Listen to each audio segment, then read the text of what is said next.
Assalamualaikum warahmatullahi wabarakatuh. Perkenalkan, saya Fiona Deswanulandari dengan NIM 22060154. Baik, pada video ini merupakan salah satu memenuhi tugas mata kuliah Teori Ekonomi Makro 2 dengan dosen pengampu mata kuliah Bapak Dr. Alphonse Satrianto, SEME. Baik, saya langsung saja mempresentasikan materi ini dengan judul Tinjauan Ulang Perekonomian Terbuka, Model Mondal Fleming dan Rezim Kurs.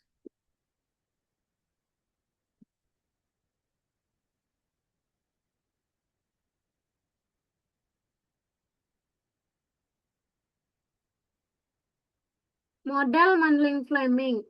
Model Mandling Fleming merupakan pengembangan dari model ISLM yang dirancang khusus untuk menganalisis ekonomi terbuka. Jika model ISLM mengasumsikan ekonomi tertutup, model Mandel-Fleming memasukkan dampak perdagangan internasional dan keuangan ke dalam analisis pendapatan nasional jangka pendek. Model ini sangat relevan bagi pembuat kebijakan karena fluktuasi ekonomi domestik saat ini sangat dipengaruhi oleh arus barang, jasa, dan modal internasional. Salah satu pilar utama model ini adalah asumsi bahwa ekonomi yang dipelajari merupakan ekonomi terbuka kecil dengan mobilitas modal sempurna. Hal ini berarti penduduk negara tersebut memiliki akses bebas ke pasar keuangan dunia dan dapat meminjam atau meminjamkan dana dalam jumlah tidak terbatas pada tingkat bunga dunia yang berlaku. Akibatnya, tingkat bunga domestik akan selalu sama dengan tingkat bunga dunia, karena setiap perbedaan kecil dan segera memicu aliran modal masuk atau keluar yang mengembalikan keseimbangan.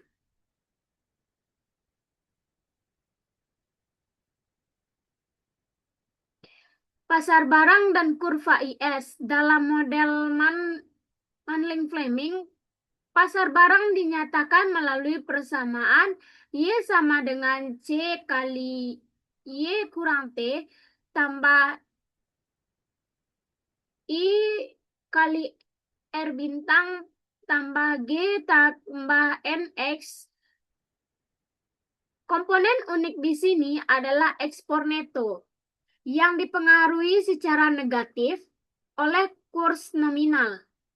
Kurva IS memiliki kemiringan negatif.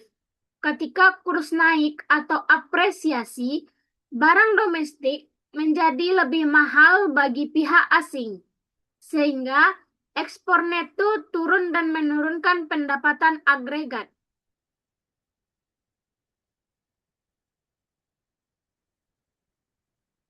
Pasar uang dan kurva LM. Pasar uang dalam model ini diwakili oleh persamaan M per P sama dengan L dikali R bintang dikali Y. Karena tingkat bunga dipatok pada tingkat bunga dunia, kurva LM menjadi garis vertikal pada grafik yang menghubungkan kurs dan pendapatan. Posisi kurva ini ditentukan sepenuhnya oleh penawaran uang real dan tidak dipengaruhi oleh nilai tukar, karena variabel kurs tidak muncul dalam persamaan keseimbangan pasar uang. Keseimbangan model secara keseluruhan.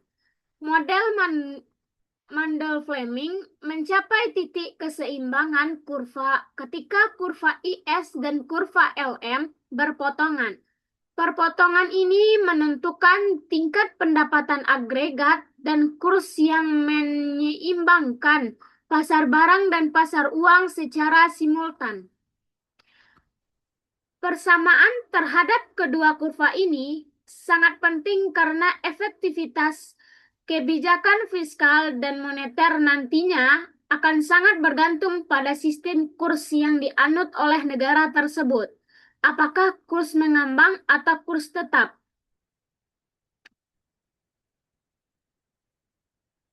Selanjutnya yaitu perekonomian terbuka kecil dengan kurs mengambang. Dalam sistem kurs mengambang, kebijakan fiskal ekspansif seperti peningkatan belanja pemerintah atau pemotongan pajak ternyata tidak efektif dalam meningkatkan pendapatan nasional. Secara mekanis, kebijakan ini menggeser kurva ke kanan, yang pada awalnya cenderung menaikkan tingkat bunga domestik di atas tingkat bunga dunia. Hal ini memicu aliran modal masuk yang masif karena investor asing ingin memanfaatkan bunga yang lebih tinggi, sehingga meningkatkan permintaan terhadap mata uang domestik dan menyebabkan apresiasi kurs. Apresiasi kurs tersebut membuat produk domestik menjadi relatif lebih mahal bagi orang asing, yang akhirnya menurunkan ekspor neto. Penurunan ekspor neto ini secara penuh menghapus dampak awal dari ekspansi fiskal, sehingga pendapatan agregat tetap tidak berubah. Berbeda dengan kebijakan fiskal, kebijakan moneter terbukti sangat efektif dalam mempengaruhi pendapatan nasional di bawah rezim kurs mengambang. Ketika bank sentral meningkatkan jumlah uang beredar, kurva LM bergeser ke kanan, yang memberikan tekanan turun pada tingkat bunga domestik. Hal ini memicu aliran modal keluar karena investor mencari pengembalian yang lebih tinggi di luar negeri, yang kemudian meningkatkan penawaran mata uang domestik di pasar valuta asing dan menyebabkan depresiasi kurs. Depresiasi ini membuat barang-barang domestik menjadi lebih murah dan kompetitif bagi pembeli asing, sehingga mendongkrak ekspor neto dan secara otomatis meningkatkan pendapatan agregat. Kebijakan perdagangan seperti penerapan kuota impor atau tarif juga memiliki hasil yang unik dalam model ini.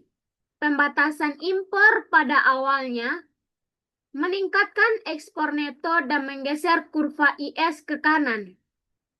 Namun, serupa dengan logika kebijakan fiskal, pergeseran ini memicu apresiasi mata uang yang kemudian menurunkan ekspor neto kembali.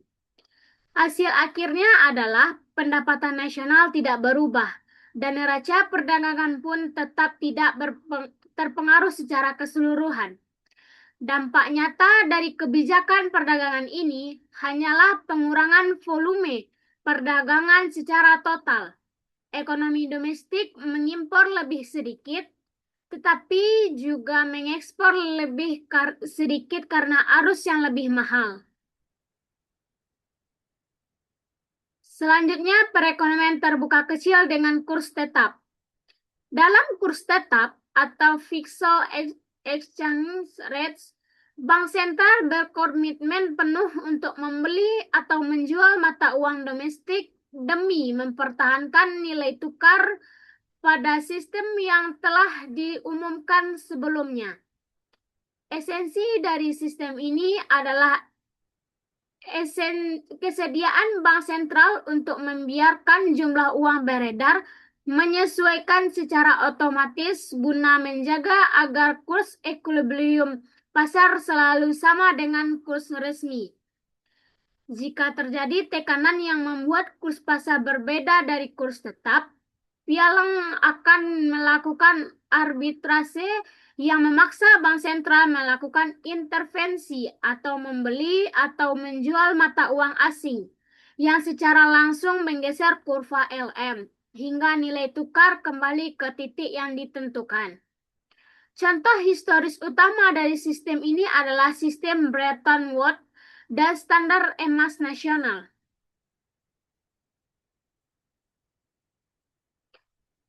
Berbeda dengan sistem kurs mengambang, kebijakan fiskal dalam sistem kurs tetap menjadi sangat efektif untuk meningkatkan pendapatan nasional. Ketika pemerintah melakukan ekspansi fiskal atau menaikkan belanja dan memotong pajak, kurs IS bergeser ke kanan, yang pada awalnya memberikan tekanan naik pada nilai tukar.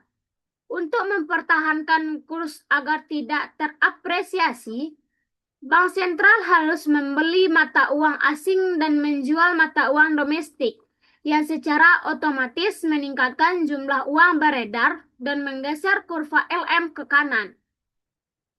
Akibatnya, ekspansi fiskal ini diikuti oleh ekspansi moneter otomatis yang secara signifikan meningkatkan pendapatan agregat tanpa mengubah nilai tukar.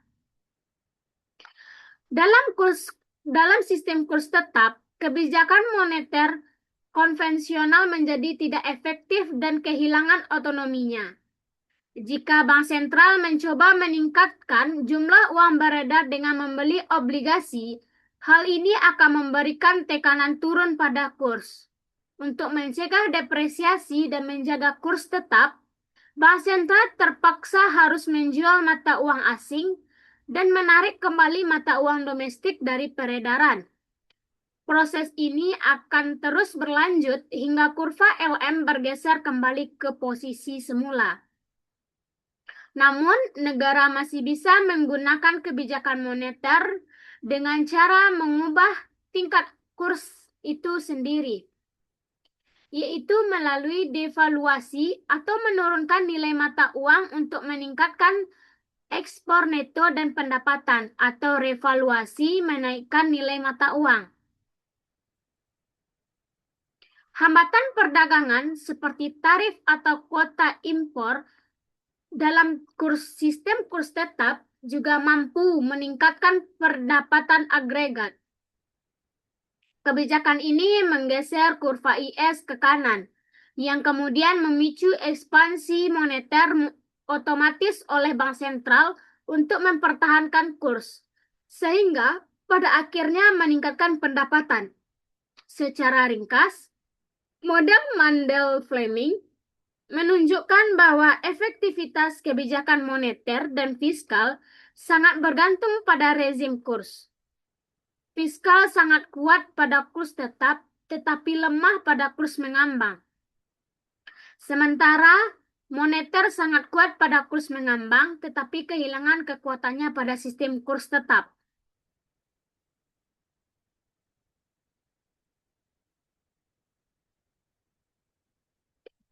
Selanjutnya yaitu faktor penyebab perbedaan tingkat bunga internasional. Meskipun analisis sebelumnya mengasumsikan tingkat bunga domestik sama dengan tingkat bunga dunia, pada kenyataannya terdapat perbedaan tingkat bunga antar negara.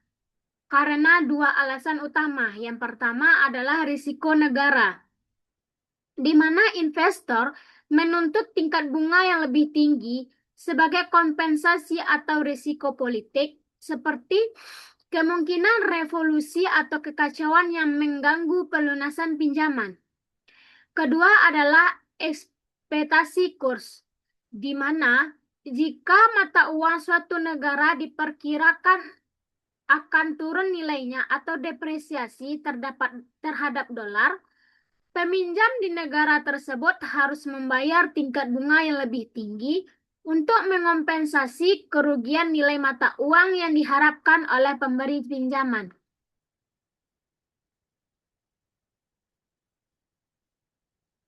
Dampak kenaikan premi berisiko dalam model Fleming. Untuk memasukkan perbedaan ini, ketika premi risiko suatu negara naik, hal ini memicu dua dampak simultan. Yang pertama, kurva IS bergeser ke kiri karena tingkat bunga yang lebih tinggi menurunkan investasi. Yang kedua yaitu kurva LM menggeser ke kanan. Karena tingkat bunga yang tinggi menurunkan permintaan uang, sehingga memungkinkan tingkat pendapatan yang lebih tinggi untuk setiap jumlah uang yang beredar tertentu. Hasil dari kedua pergeseran ini adalah kenaikan pendapatan yang disertai dengan depresiasi mata uang yang tajam. Dalam praktiknya, kenaikan pendapatan akibat depresiasi seringkali tidak terjadi karena beberapa faktor penghambat. Bank sentral mungkin akan menanggapi depresiasi dengan menurunkan jumlah uang beredar untuk mencegah inflasi, atau depresiasi yang tiba-tiba dapat meningkatkan harga barang impor secara drastis. Contoh nyata terlihat pada krisis Meksiko tahun 1994 sampai 1995 dan krisis Asia tahun 1997 sampai 1998. Di Asia, masalah pada sistem perbankan mengikis kepercayaan internasional, meningkatkan premi risiko dan memicu lingkaran setan. Jatuhnya nilai aset mengurangi jaminan bank yang memperburuk kemampuan membayar utang dan semakin menghancurkan kepercayaan investor. Pemulihan krisis ini seringkali membutuhkan campur tangan internasional melalui IMF untuk memulihkan kepercayaan dan mereformasi sistem perbankan. Selanjutnya itu perbandingan sistem kurs mengambang dan kurs tetap. Pemilihan antara sistem kurs mengambang dan kurs tetap melibatkan pertukaran keuntungan yang signifikan. Keunggulan utama kurs mengambang adalah memberikan otonomi penuh pada kebijakan moneter, sehingga bank sentral bebas mengejar target domestik seperti stabilitas harga atau kesempatan kerja tanpa harus terikat pada satu variabel saja. Sebaliknya, pendukung kurs tetap berpendapat bahwa ketidakpastian kurs pada sistem mengambang dapat mempersulit perdagangan internasional dan memicu spekulasi yang mendestabilisasi ekonomi.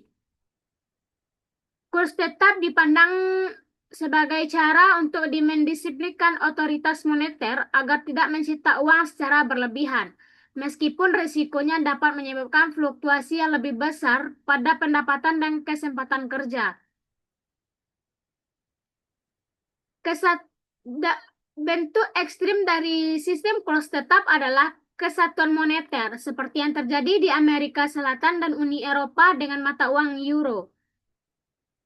Di Amerika Serikat, kesatuan moneter bekerja sangat efektif karena mobilitas tenaga kerja yang tinggi antar negara bagian dan adanya kebijakan fiskal federal yang kuat untuk mendistribusikan sumber daya saat terjadi resesi regional.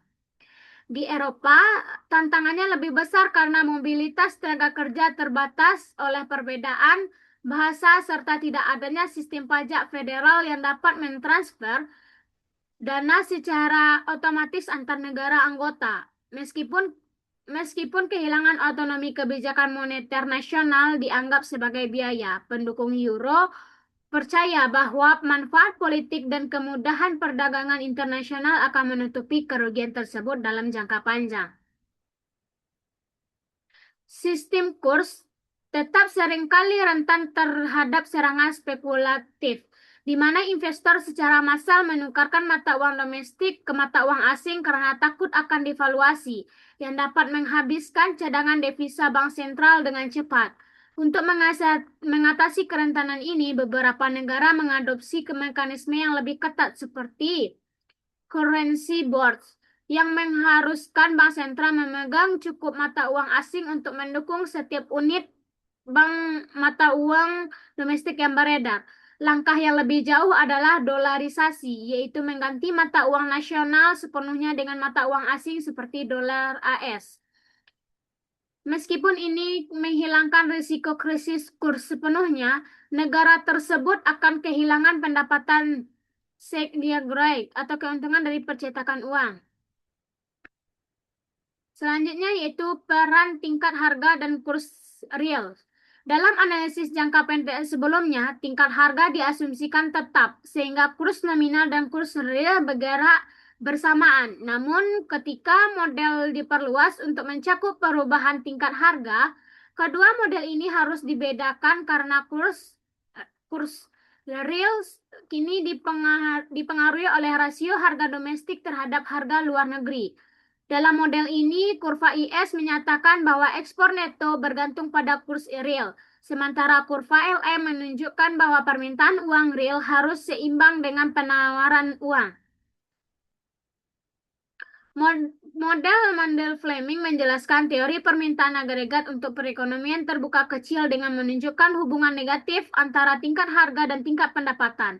Ketika tingkat harga turun, keseimbangan uang real meningkat, yang menyebabkan kurva LM bergeser ke kanan. Akibatnya, kurs real mengalami depresiasi dan tingkat pendapatan equilibrium meningkat.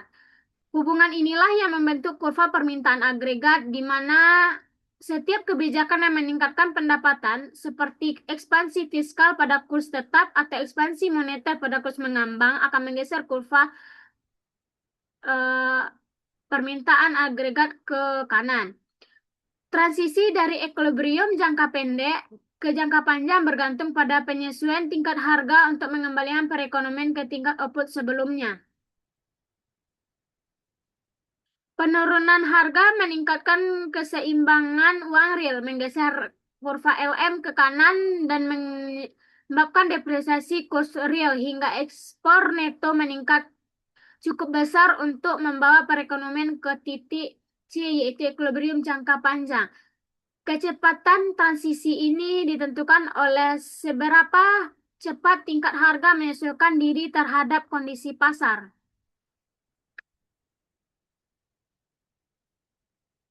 Baiklah, sekian presentasi saya tentang materi bab 12 ini, tentang tinjauan ulang perekonomian terbuka, model Fleming dan rezim kurs. Jika ada kesalahan dalam bentuk perkataan dan perbuatan, saya mohon maaf yang sebesar-besarnya. Saya akhiri dengan terima kasih dan Assalamualaikum warahmatullahi wabarakatuh.